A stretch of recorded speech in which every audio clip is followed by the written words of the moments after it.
Poquito podcast. Poquito podcast. Poquito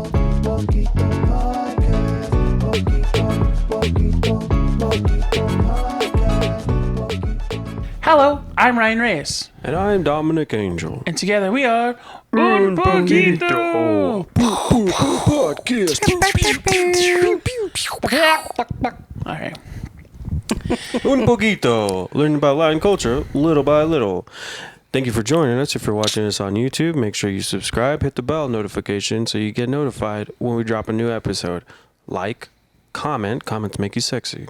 Also watch to the end because it really helps us out. Hell yeah. If you're listening on Apple Podcasts or Spotify, make sure you follow.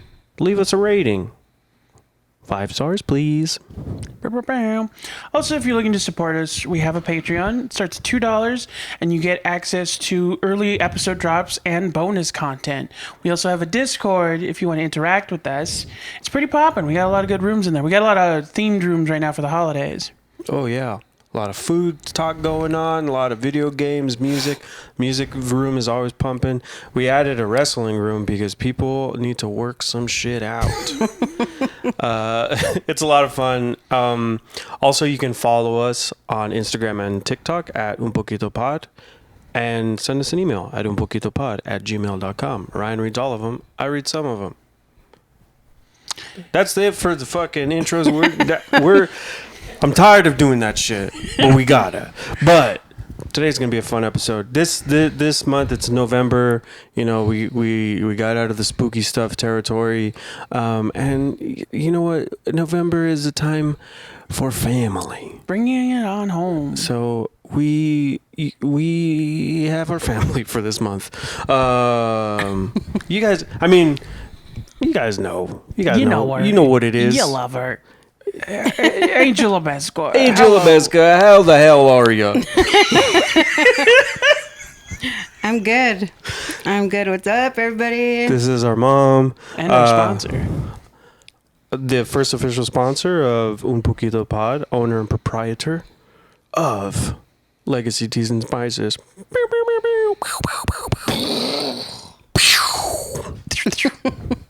I mean, before we get into it, because we have a couple of things we're here to talk about today, but you know, it is the holiday season, and we would be remiss to not mention that Legacy Teas and Spices has a few new products on the shelf. We do. We're testing some new stuff. I'm really excited about, and they're still brand new, and we're working out the names of them. We're working out the flavors. I've given a lot away.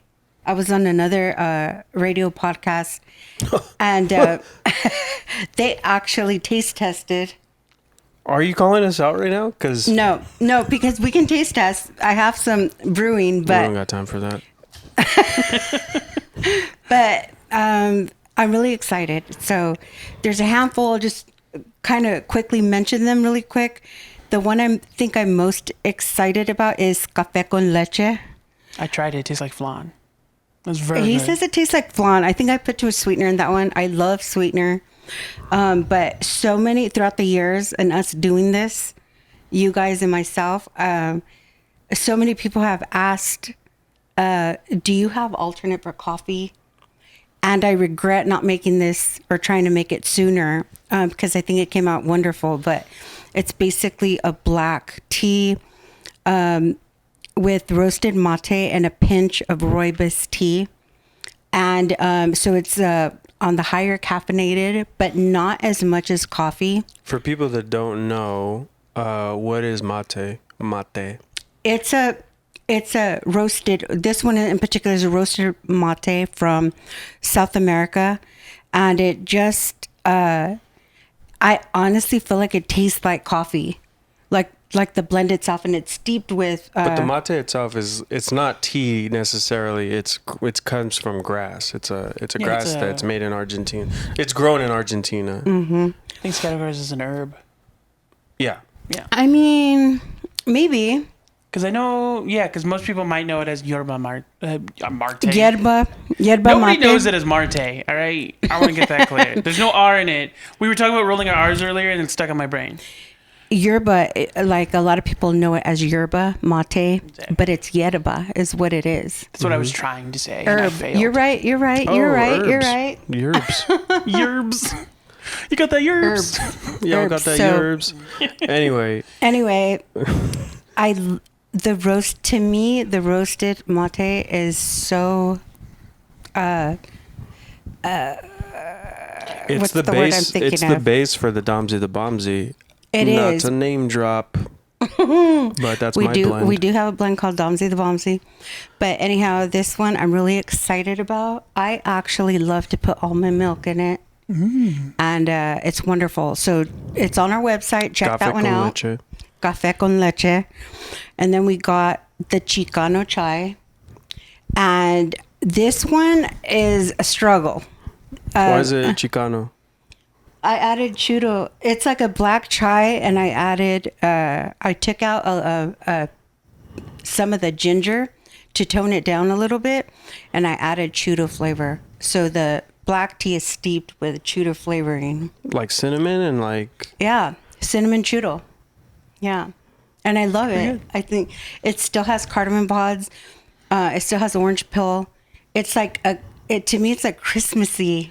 It's like very festive, a holiday tea for sure. I'm excited for it. I haven't tried it yet, but I love chai, and I love churros. What's the one you gave me that it's one of the hibiscus blends? It's got blood orange in it. Blow darts. That one I'm so excited about. It's the blood orange hibiscus, and it's a beautiful tea. I wish we should have brought.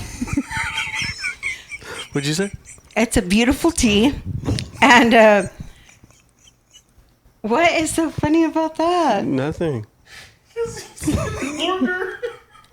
Oh man, you made me lose my train of thought. So which We're calling it Frida Kahlo, blood orange. That sounds delicious. It is. I'm drinking it right now, and it. I Actually, put sweetener. I believe in another episode where with the four brothers, that's what we served for that refreshment. Oh yeah, we didn't talk about it at all. But that's what Whoops. It was really good. We drank so much of it. That was a good episode. I sat for most of it, and it was Oh yeah, they know. throughout all the inaccuracies, all the dates and ages, and the story about. I'm sorry. I Go ahead. have to do this one. The story about naming Ryan. That wasn't Ryan. That was Diego. Anthony almost named Diego Sky. Yeah. What? That's- Anthony, That story about. your whole life is a lie. My brother had to still with this. Why are you still like that? He's not dead. Anthony should sit in with us. Anthony should sit in with us. There's like so many stories, and you guys mix up which brother it was. That's what Okay. happens. I will say you've mixed this up a couple of times. Yeah. That is true. That is true. I remember one time she was trying to call Ryan. me, and she had said, "And I mean Dom, I mean Rick," and I'm like, he's not even a brother. Who's Rick? Ricky Macias? You've been talking to him? Who Friend are of you the talking podcast. about, Ryan? Ricardo? Your dad? Yeah, you said Ricardo, and that was the closest you could get to my name, and then you said my name. That's not true. After like the And second my one, dad. then I usually say, "You know who I'm talking about." It's always me though, because I'm the favorite. Okay. You get one chance She to won't admit it. clarify one story. Oh my god. That's putting me on the spot, and I have so many. So many. Choose She writes them one. down. She has a whole book. No, they're all in my head. But what the you book's guys called.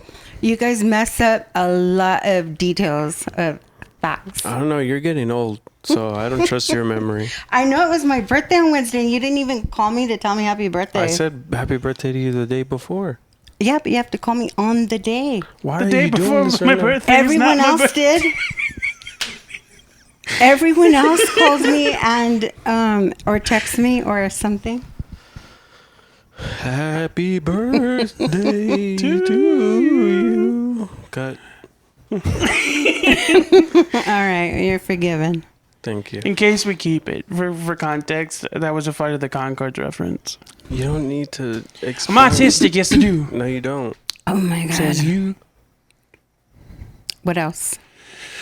So we got through Chicano Chai, the Frida Kahlo one. The Frida Kahlo, you guys got to try that one. It was good. I took it to the other radio station that I did a couple weeks ago, and I was hesitant but I thought I'm the only one that likes it, because it's really tart, and they loved it, and I think you'll love it too. So you guys got to check that out. You put it on the website, right, Ryan? Yeah, you got to get into that witch crowd, that witch TikTok. They love blood orange. Yeah. Yeah.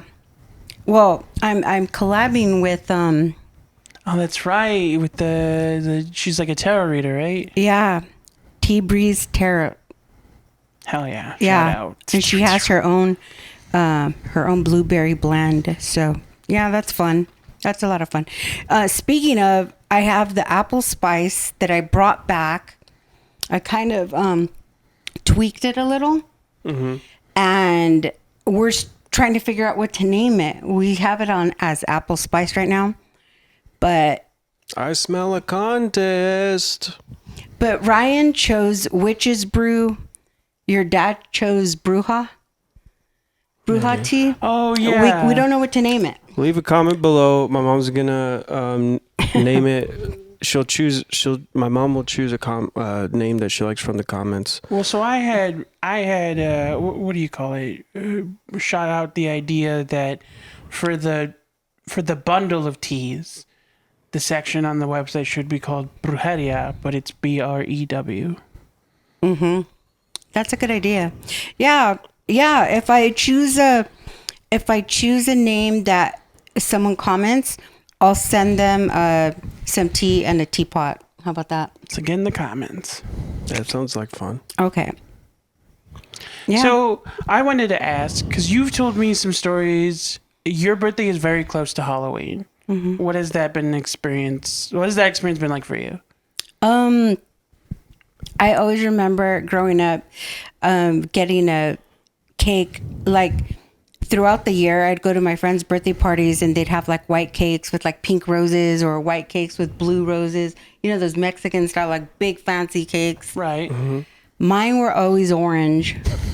Seriously. And with black borders and witches. And Were you a fan of Halloween? I was. It's my favorite holiday and it's my favorite month typically. And I remember one year getting mad because I was like, why did I get another like chocolate cake? I don't even like chocolate cake. And so the next year, but somehow, growing up, I did love Halloween though. And so I remember one year they surprised me with this like huge white cake with pink roses. And I was like, where's my chocolate cake? Duh. Where's my Halloween cake? So I don't know, but I did love decorating for Halloween and stuff like that. I loved dressing up for Halloween. My favorite costume was, I must have been, I don't know, 8 or 9 years old, and I was Wonder Woman. Oh, wow. Yeah. Is Wonder Woman your favorite hero? Yeah. Linda, what's Heck her yeah. name? Linda something? Linda Carter. Linda Carter. She was the original of my time, of my days. She was the original Wonder Woman, and she was badass. She had an invisible plane and everything. That's pretty cool. Yeah, so I really liked her. I never understood though why wasn't she invisible in the plane? Yeah, can you explain that? I mean, no, I don't know. And she had these things on her wrist, and they would shoot at her, and she just like, yeah. Have you ever read the comics? I mean, I used to watch the TV show. So, as far as I understood, they rewrote it. This is no longer canon. But did you know what her superpower weakness was? Being tied by a man. I was gonna have her guess. Yes. Yeah, I remember that. Any kind of binding, as long as it was a man doing it. And she had like a pretty like hot costume, and I was a kid, but it was a definitely like it was kind of racy. It's looking back on it, like we were kids watching it, but yeah, I really admired her. That was so funny. Dominic's eyes lit up like a black and white They cartoon. did not light up, Ryan. Like a not light up. He does. I'm You not see insinuating. what I'm talking about? No, what I mean is like they got big, and because of the lights hitting them, they shined like a black and white Listen. cartoon, like Felix the cat. And I'll say one thing I think is important. I always remember like admiring her because she was beautiful, but she was the one of the few like dark colored haired, like right. yeah, that was a big deal to me because it was someone I felt like I can, I don't know, kind of like relate to. Yeah, usually they're like blonde. Yeah, or like for sure. Red haired. So I really like that. And it turns out, and don't ask me because I don't know the details, but I have heard she is like part Latina. She is like, Oh. she Her does dad's have Mexican, I think. Yeah. One of her parents is Mexican. something like that. So I didn't know that, but I didn't know that before, but I did recognize as a kid that she had dark hair like I did. So I thought that was cool. Her I don't know mother why. is Mexican. What Oh, is yeah. it? Her dad is Irish. Her mom is Mexican. No, see, her mother is Mexican. That reminded me recently. I'm trying to think of an old cartoon. I found out recently that a voice actress from our childhood is Latina.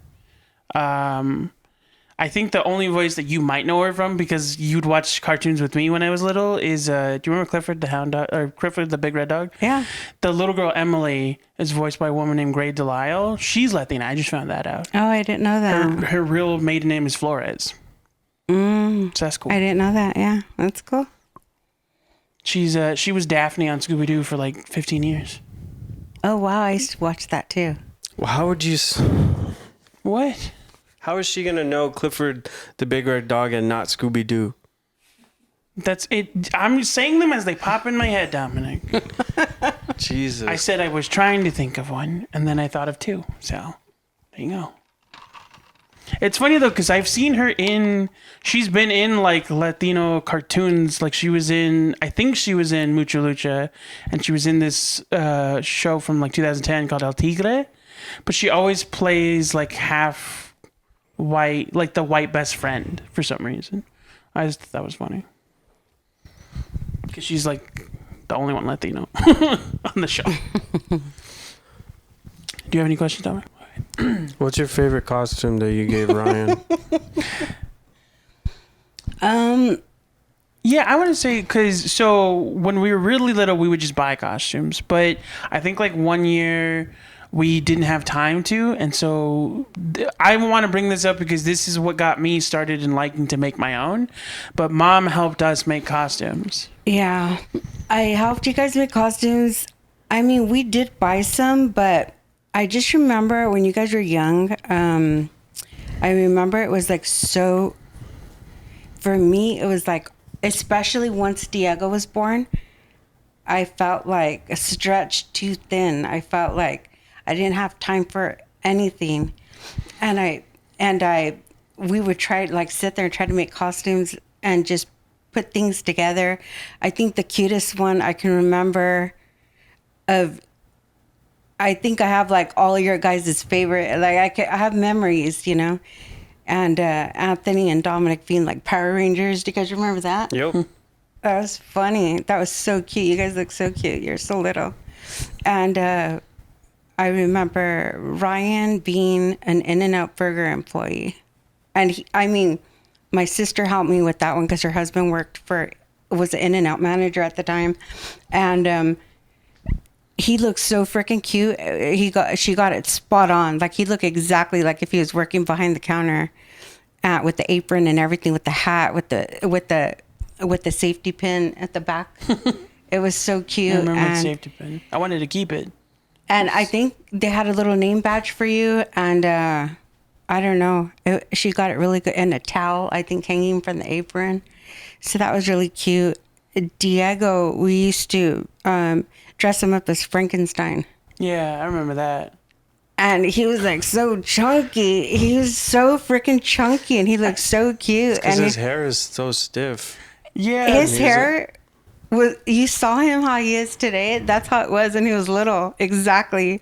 So it fit perfect. And I would just like paint his face green and draw stitches on him. And Sorry, one year he just out of nowhere, he wanted to choose his costume on his own because he was always Frankenstein. And then we went to, and he was like, I'm going to be a frog. I was gonna bring that up. It was so funny. He had to have been like 5 or 6, right? Yeah. And it was just he comes out and it's this giant frog's head and his face is all painted. It was so funny. He was just like, I'm a frog, dude. He was so into like reptiles and amphibians from like 5 to 9 for no reason. Just out of nowhere. He just loved frogs and snakes. Yep. That was good. I remember that year. I think I was a Bionicle. You remember where you were? For what? For Halloween when Diego was a That frog. year? No, I don't know what I was that year. No, I I'm not also remember- autistic. I get it. I have My autism. favorite of you, Dominic, is I remember making you a Dracula, and you were so little and you looked so cute. I remember that one. We did the face paint. I liked the costume, but it was just really funny because all we could do was get the cape and the face paint and the fangs, but that was it. So then the rest of my costume was a white t-shirt and sweatpants. That's so funny. Maybe that sounds about right. I mean, it's hard because obviously this is a new podcast, so we rehash a lot of stories that some people might have already heard, but we're gonna have a lot of new people that don't know these stories, that don't know that, like, you know, primarily you were a single mom for your life and like you had all kinds of jobs until you ended up I didn't know. you had all kinds of jobs, but I always remember these like guilt trip stories that you tell us of like why we should appreciate our mother, and we should, and we do. Yeah, and I shouldn't have had to tell that story either. What? What story? All right, tell? what story are you talking about? I want to know the story about how you got me and Anthony Tonka trucks for Christmas. Oh, I knew it. These are like our favorite stories. You guys, that, how old was I? I was so young. I had you guys so young. I was way too young. I was a teen mom. Oh, actually, I was still married at that time Mm-hmm. to your dad, but we were in El Paso. We didn't have that much money, so I heard that you can work at Tonka and get a huge discount for Christmas on the trucks. And so now this isn't the Tonkas you see now. These are the big, heavy metal, Like cast iron. Like, yeah. And the reason I say that is because so anyhow, I'm sorry, I'm tripping over myself, but if you work there, you get the discount. So I signed up, and that was the hardest freaking job I ever had physically in my entire life. I was about 23 years old, and I just remember they put me on an assembly line, and my job was to assemble the cardboard that the dump truck goes in. The dump truck, the heaviest truck on the line. And I remember not only did I have to assemble it really fast, then I had to pick up the truck and put it, like wedge it in and then put it back on. And my arm was on fire by the first break. Damn. And I just remember that. I just kept remembering, just keep in my mind, you get the discount at the end of this. You know what I mean? You get the discount. So just let the pain, just don't feel the pain. Just remember about the discount. And when I'm talking discount, I'm talking about a $25 or $30 truck times 2 at the time. Mm-hmm. Maybe times 3, I don't remember, but for sure times 2. And I was getting them for like $2 or $3, $4, $5. Damn. Yeah. So I definitely thought it was worth it, and I was going to try to get you guys like the whole set, you know. And anyhow, I was dying, and I found that the people that were running the line were doing it on purpose. They were doing it on purpose. That was the hardest spot in the entire warehouse. And it was a joke to put the first person there Obviously, there had been guys that did it really well and that did it really quick, but they would put the first person there and bet on how long they lasted. And I got so offended and I was so stubborn. And instead of saying, get me out of here, I said, F you, man, I'm going to freaking finish this day, And I stood there. I don't know how long I stood there. I can't remember how long I stood there, but I definitely stood there a few days. And they were shocked. They came in on the first break and they're like laughing, smiling. Are you okay? Are you okay? And I was like, yeah, I'm fine. And I could hear them laughing. I was just so angry that I didn't want to let them win. And so I stuck it out there and nearly killed myself. The first night that I got home, I was crying because my body was in pain and my arms were all cut up from the cardboard. And I was just a mess. But yeah. But you got those Tonka trucks. We did get the Tonka trucks. Yeah, I did get them all. Sounds like someone's the real Wonder Woman. Pump it. Heck yeah. All right. Yeah, that was that story. What are some of your, do you have any stories about me or... By the way, that's the story I've told you, but that place was horrible to work at. They put me another time, like they'd move me around, and then they'd put me another time at working in the Nerf department. And my only job on one of the times... Because in the commercials, I have a huge experience at that place. You guys have no idea. So one of the departments was Nerf, and I was taping the box. The boxes were coming down the line. I was taping the box of the Nerf football. That was it. And I swear to God, I had no more skin on my thumb by the end of the day. Damn. It was crazy working there. It was like ridiculous just to pack toys for you guys. I remember. Yeah. That reminded me of... She gave a thumbs up and was like, it's Nerf or nothing. I was thinking of... Because the commercials for Nerf are always in a warehouse. Just like you in slow-mo with like 360 shots. Just like loading guns and shooting. It was ridiculous. It's a ridiculous business to pack toys. That's all I'm going to say. Assembly lines are so draining. Like they're more physically draining than you anticipate. I remember... When I first started working with Dominic at our old job at Lost Star, my initial job was to bottle the oil as soon as it came out.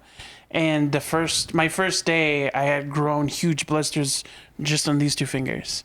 And I couldn't use them for anything, and I'm right-handed, so you have to use those two fingers for everything. Yeah. Well, you should use your left hand. I did. That's something we didn't talk about with Anthony, is that we all worked at that place. Oh, yeah. All of us have worked for that company, but that stuff was crazy. I remember when I was doing that job, like I was working by myself overnight and I had to fill the stuff using the machine. And by the end of the shift, like my hands were kind of like locked into like place like this. Like it took me like a couple minutes to like put the like flexibility back into my fingers. Yeah, you get like lock fingers. It's like... Yeah. You can't use your hand for a whole day. I worked there too for 2 years, I think. It was fun. What was it like raising Ryan or me or both of us? What were we like as kids, as a pair? Well, I think I was so lucky that you and your brother Anthony were so easy. You guys were just like really good. Even though you guys were really hyper and all the stories are true, you guys are running around. Anthony had this thing that he'd knock stuff over at the store. Oh, I thought you were going to tell the story about how he used to tie his toys to strings. Ryan? Anthony. No, Anthony, the mousetrap story. Oh, he would. You guys have, it's crazy. Like, it was fun. Maybe I was younger, maybe I had more energy. And, it was easier with only two. And you guys did really well in school. And, but then when Ryan was born... Like I'm swinging in like Kramer. Oh, my goodness. It was so hard. By then I had finished school. I had put myself through school, finished school. I had a really good job. And And then Ryan came and fucked it up for all of us. no, he didn't fuck it up, but he was so different. He was so different, and it was so hard. And I felt like with 2 kids, I had like 2 hands, one for each, right? Well, when Ryan, it was way too many kids for me by myself. You know what I mean?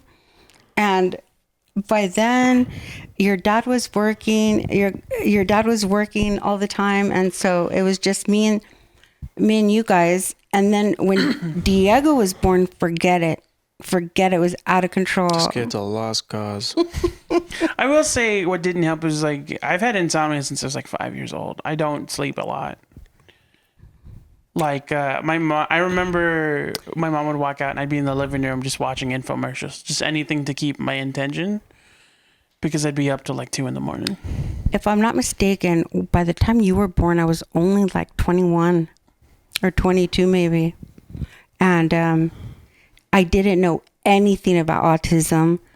And I knew that there was something that I should figure out, but I didn't know what it was. Right. And When did you know for sure this fool had autism? I would say he was about 3 or 4. I knew there was something. What was the thing? He didn't talk. He was born like all the babies are born crying. No, this is for real. No, I know. It's in my head. He was like, Ryan he was born, and I was like, that kid's different. I swear to God, that's true. Ryan was born and he came out like the thinking emoji. I'll tell you, if you stop making fun of me, I'm going to share with you what really happened. We're really making fun of Ryan. You were born not crying, smiling, I swear to God. What a freak. Jesus. And I swear to God, it seemed like you didn't stop smiling for like 4 years. He was born masking. He was just like always. What the fuck? Act natural, boys. It's a true You can cuddle story. it, boys. And so that was different. And then you didn't talk, but you smiled and you communicated. And you two in particular were the opposite, because Dominic, like, you never crawled. You just started walking when Got stuff to do. and right, but you walked later. You know what I mean? But you started talking like way before you were walking. You were like so little and you were talking in complete full sentences. And I thought, oh my God, like. I'm just imagining like 2-year-old Dominic, like, I gotta get out of here. And yeah, and you started reading really early and it was crazy. And then here comes Ryan, like total opposite. Doesn't speak, starts walking like at 10 months old. It was crazy. That's above average for those. It's very, don't know. usually kids start walking about 12 months, I think.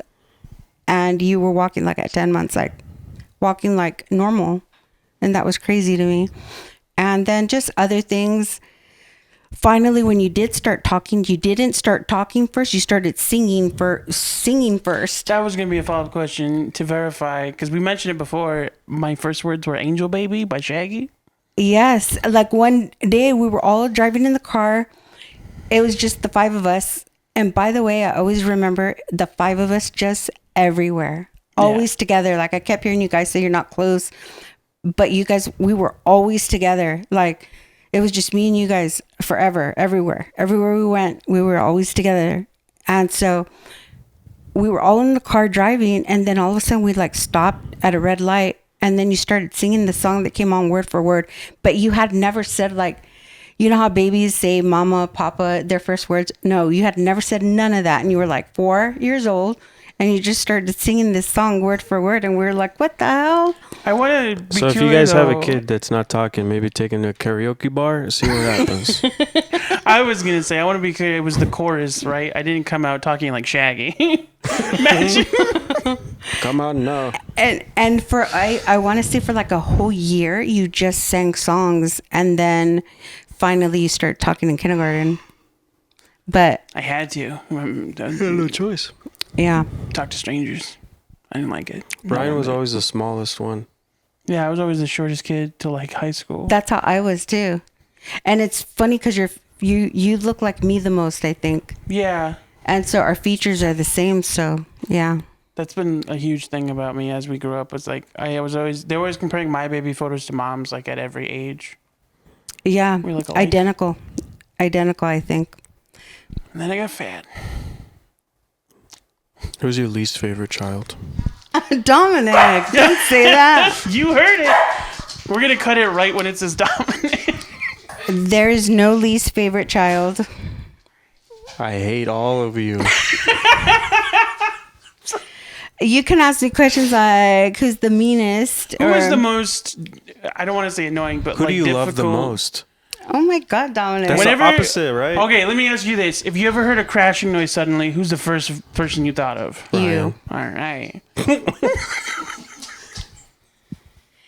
I'll say Hermes. Anthony and Diego are the sweetest, Duh. the nicest. Wait, what? Anthony's like the sweetest of all. And Diego's flipping us off, but you guys all have greats, like amazing outstandings, and then you guys have like this stuff that's like hard. I would say because Anthony's more of like a. I can't think of another word other than charismatic niceness. Diego's very polite. You're absolutely He has good manners. 100% right. Yes, accurate. And but I think like I'm the closest to you two because we're always together. Anthony's in Oregon, so he's so far away, and Diego's has his different schedule. So I do feel like I'm the closest to you two, and for that reason, I think that's why you guys both are the meanest. Oh, so that's where we get it from. I mean, I don't No, know. you're the meanest. You're mean to me. Like You're the two meanest sons of bitches that were ever born. Dominic is the one I think that has taken care of me the most. And I don't know, making sure I'm okay and stuff like that. Ryan's the one that's helped me the most. And, but you both are the meanest to me for sure. Like how? You get mad at me. Like in the last episode when I was watching behind the scenes, the first thing you did, what was the first thing you did when you stopped recording? I said, can you please not yell stuff from across the room while we're recording? Oh, yeah. Which I think is reasonable. Which I think's mean. That's funny. Truth be told, I think I'm really lucky. You guys always have so much going on, all of you, and I love that. That reminded me. Those two things together remind me of the meanest, like dark joke. Sometimes I like to tease mom because when I know it'll throw her off. Sometimes.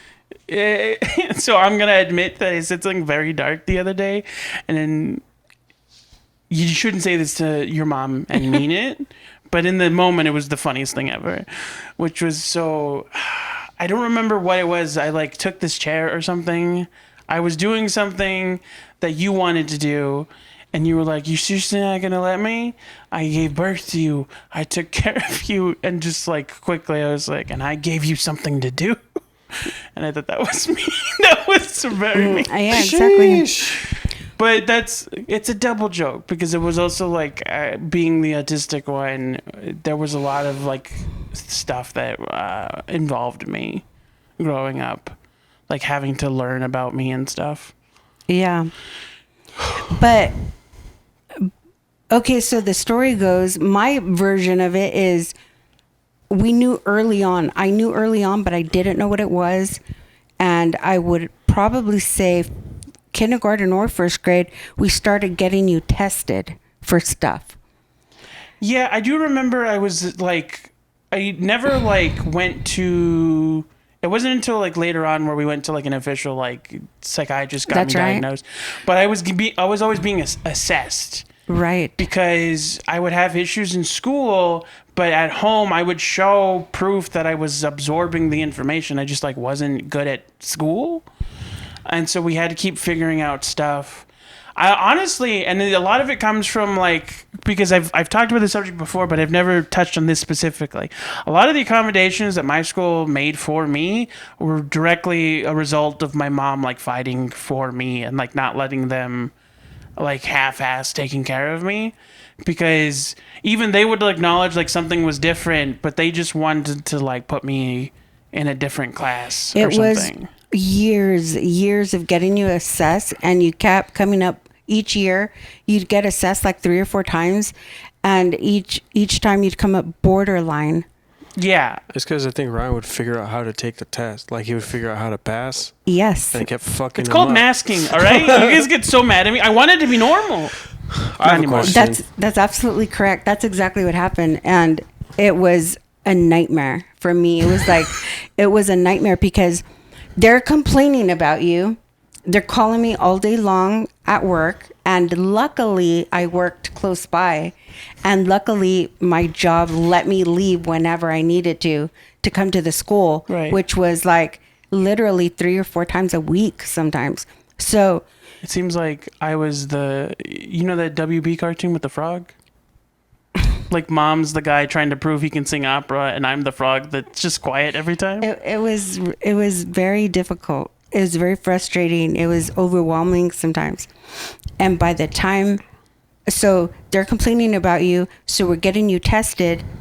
You come out borderline, so there's no solution. Yeah. That was my huge, issue, was that there was never a solution. So each year kept passing, and I had 3 other kids, and I had a job, a full-time job. Yeah. I was by myself, and that was very, very difficult for me, but it taught me a lot. And I think that's just experiencing that with you got us closer, because then as the older you got, the teachers would try to, give you a hard time. By then I was like knowledgeable enough to know Yeah. that. I think the biggest thing, I do a joke about it, but truly, like, the biggest thing to benefit us was finally having someone diagnose me. By the time the diagnose happened, this is a age I'm gonna correct. You were 13, about to be Right. 14. But by the time when they told us this is what it is, but by the time they handed us a piece of paper that said it, Exactly. you were almost going to be 15. You were 14 when we finally got the paper Yeah, we had to, like, get it. in our hand. We had the initial assessment with my personal therapist, and then we had to get 2 specialists on board, and then I had to be assessed by, like, DOR. It was an ordeal. It Okay, was. we get it. You guys are close. Anyway. Yes, we are. Must be nice. Oh, stop it, Dominic. I think out of all of the kids, I experienced the most with Anthony early, up until you and him started, were adults. I think you probably know me the best out of all of them. I think that, I have a bond with each of you in a different way. Bail bonds. That's another story. 2 of you have been arrested. Yep. Keep it coming. What else? I have a question. Because I feel like you yell at us every time we talk about anything on this podcast.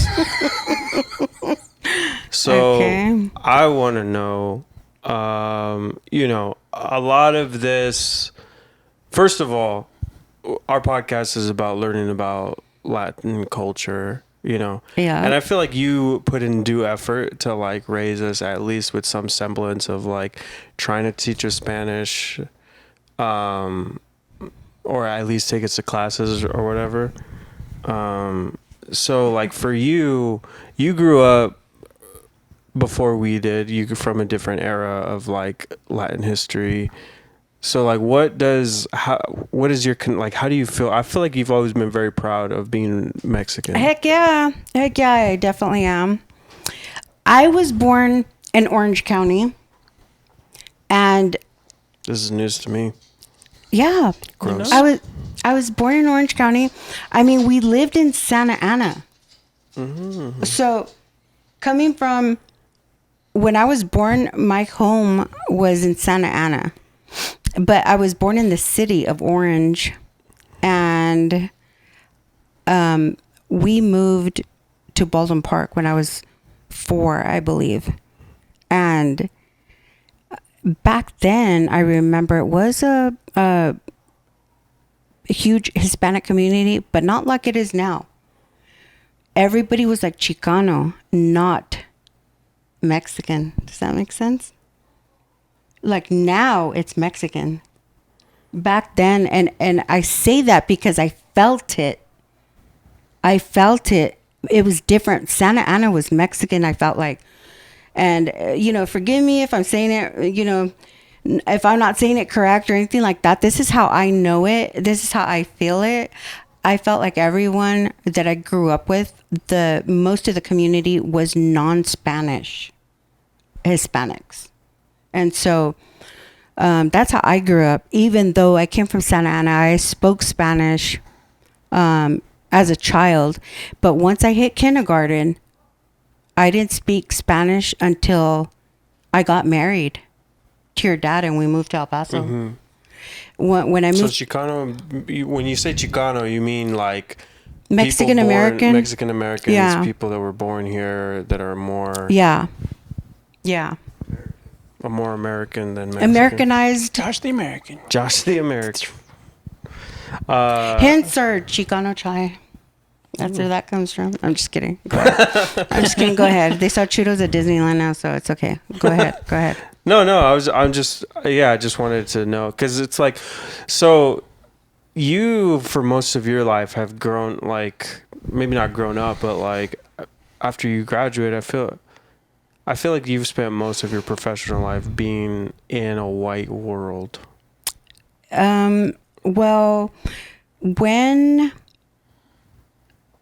your dad and I got separated, and I moved back to California, I was 6 months pregnant with Diego when I made up my mind to come back. And I put myself through school while I was pregnant, and for the first few months that Diego was born, I put myself through school, and I got a really good job after that. But that job was, I can't put a number on it, but 95% white or more. And I worked really hard at that job, and I worked my way up until I became a manager. And in the management department, it was definitely mostly white. And I always remember like feeling it for sure, but not ever being intimidated by it. I always have thought like I'm really smart. I'm very hardworking. And I always felt like, I always call myself fearless, because like I feel like I can, even if I don't know how to do it or I can't, I try until I'm able to do it. And that's what I did there. I was never intimidated. I learned a lot. It's a total different culture than the one that I was used to, but I adapted as well. I was just myself. And I didn't try to dress like them. I dressed like myself, and I was very confident. And, I think the biggest thing, I learned so much working there. And I think the biggest thing is to know what you're doing. You got to learn, you got to pay attention, you got to work hard, and you got to, so long as you're knowledgeable in what you're doing and you have confidence in that, you're going to be okay. And people will respect that. What was the importance for you as a mom, as a Chicana, to like teach her? Because you put us in Mecha, you like, we weren't in Mecha, but you had us like go along to these like Mexican history things and like Latino. So like I said, I was very proud of I've always been proud of being a Latina. And to answer that question and kind of take a step back into that department that I worked in, not only was it mostly all white, but it was all male. I was the only Latina. I was only the only female in that huge department of supervisors.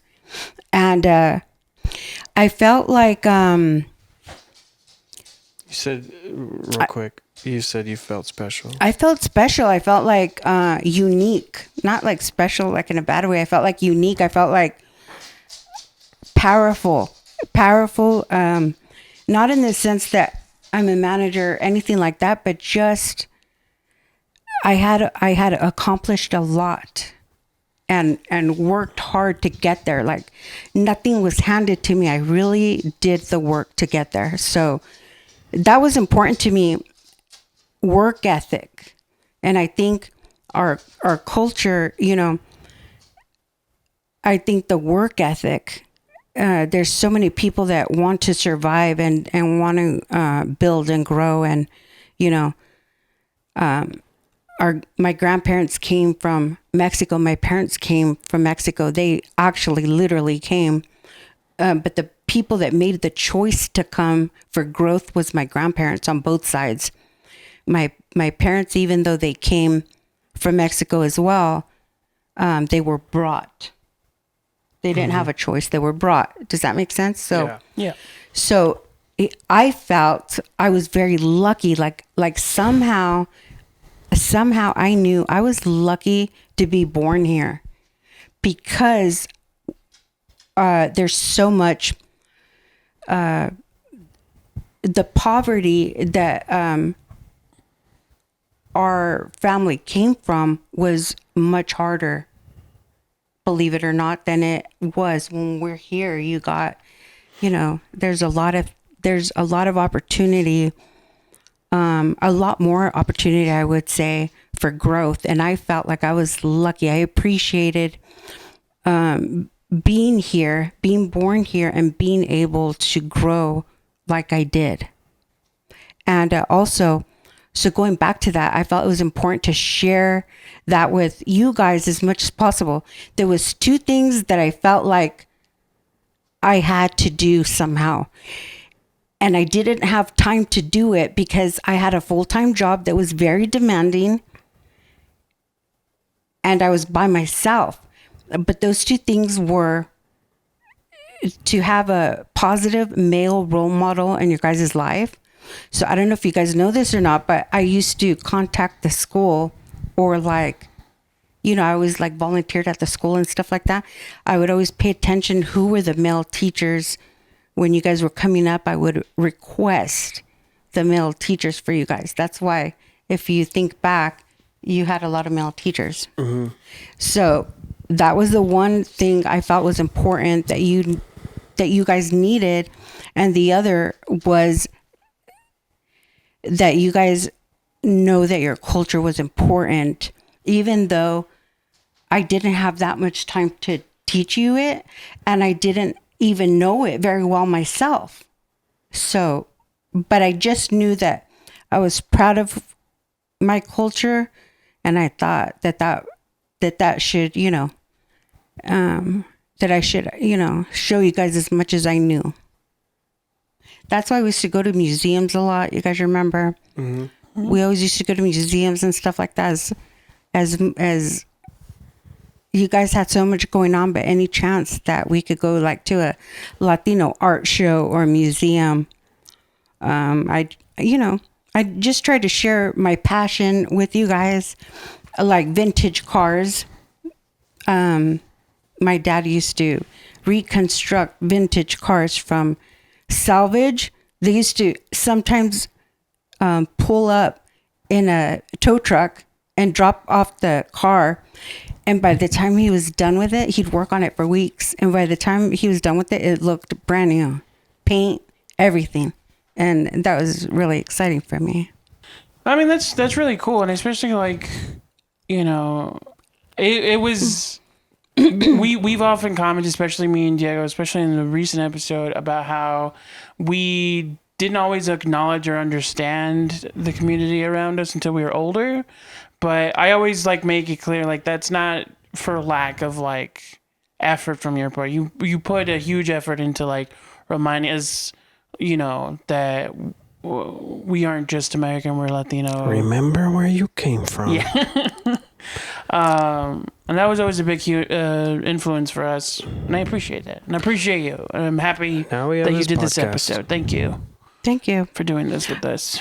Well, there'll be a time I would love to do the cooking shows and talk about my dad, because he used to teach. He was an amazing like culinary chef, like very passionate.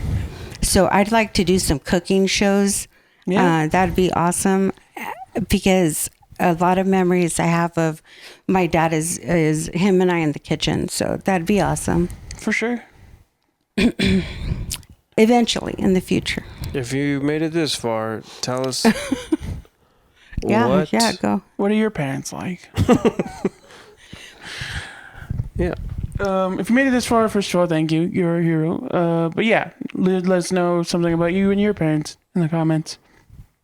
And then, you know, you're well aware of this story. You know what we say. So from us at Un Poquito, Don't don't fly.